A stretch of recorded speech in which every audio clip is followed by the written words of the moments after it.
First, the price spikes, and now the price hikes. Chipotle warning of higher menu prices because of rising food costs, as consumers are getting smacked on everything from the checkout aisle to rent to airline tickets. Tobin, the government's still saying we don't have an inflation problem, though. Listen, I would trust Chipotle more than I would trust the government. And you have to look at the two parts here. Number one, we do have this payroll tax now is taken out, this 2% per month. So that's $40 a month out of a paycheck. But there's nothing compared to what you're seeing in airlines and certainly Obamacare with the big price rises in premiums. That starts to come out of the paycheck, too. Now, all of a sudden, it's not $40 or $50. Now it's $80, $90, $100 per spending week. That is a big number. Well, Gary B., consumer prices were up 1.7% last year. That's a lot less than the 3% the year before, and even so, the government says that's nothing. It's not hampering the Fed at all.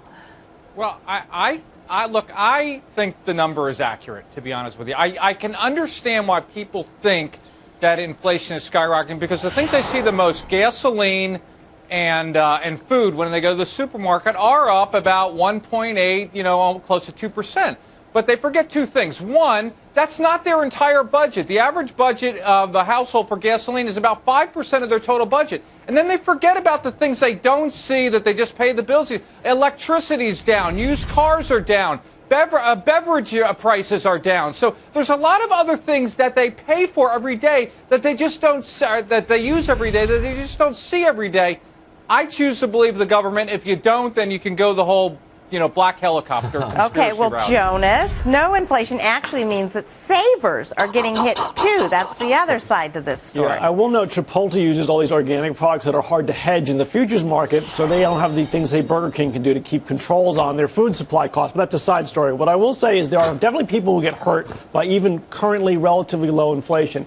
If you are living off safe investment returns, bonds, CDs, bank yield, that is a product that is yielding below inflation right now. So that is a terrible situation.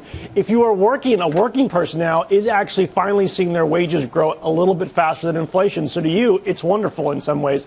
I will say young people who don't have jobs, who don't see their wages go up and are not on Social Security because they're so young and they're not getting inflation adjustments, they're hurting right now because the 2% increase is a lot. Well, but Steve, what we're seeing is smaller paychecks, as Jonas has said, because of that payroll tax hike, and rising prices. That's not a good combo, is it? No, rising prices aren't the real problem because it's relatively small. It's within the zone of really sound economics. The inflation problem is wages. Wages over the last generation have gone down in real terms. We need to see higher wages, and then 2% inflation on the price side is no problem whatsoever. Okay, Todd, looking ahead, with all the borrowing the government is doing, where do you see inflation going? Even if you don't say it's very bad right now, you see it going up?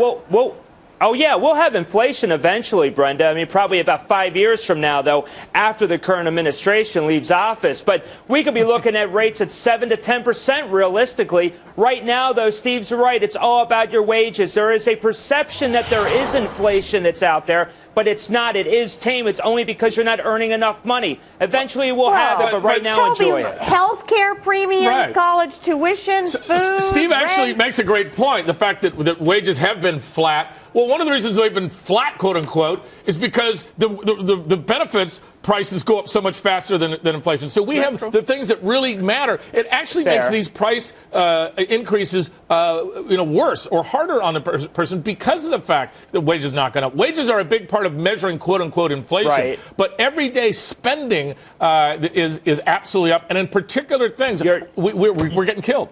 Gary B? Your take-home cash and the extra taxes obviously don't help. But yes, what you have as discretionary spending is just not there. So therefore, you feel like there is inflation. You don't have enough to spend. Okay, Gary B? But Toby's making my point when he says everyday spending. That's what the person sees. But what they don't see, they forget about that their rent is relatively flat. They forget about the gas bills that they only pay once a month are relatively flat. Yeah, if you go to the supermarket regularly or you go buy gasoline and you drive by it every day, and even if you're not buying gas, you see the prices, you tend to think that inflation is more rampant than it actually is. Well, I believe our viewers understand the difference, my friend, and I know that the spending number that they're getting at the end of the day is higher. Okay. Did you